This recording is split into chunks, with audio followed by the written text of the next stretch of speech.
మీరు చూస్తే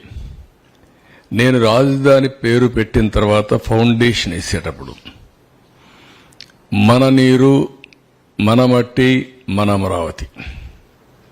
ఒక ఆలోచన వచ్చింది, ఒక సెంటిమెంట్లుగా కూడా. అన్ని గ్రామాల నుంచి, ప్రతి ఒక్క గ్రామంలో నుంచి ఆ గ్రామంలో ఉండే పవిత్రమైన మట్టిని, పవిత్రమైన నీళ్ళని, ఆ గ్రామాల్లో ఉండే దేవాలయాలు, అది హిందూ దేవాలయం కావచ్చు, మసీదు కావచ్చు, లేకపోతే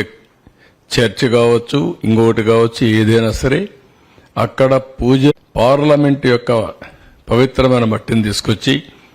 ఈ పార్లమెంటు అంటే ఈ మట్టిని మీరు ఒక ఇది ఆయన చెప్తూ, పార్లమెంటు పూర్తిగా సహకారం ఉంటుంది అమరావతికి, చట్టాలను చేసి దేశానికే చట్ట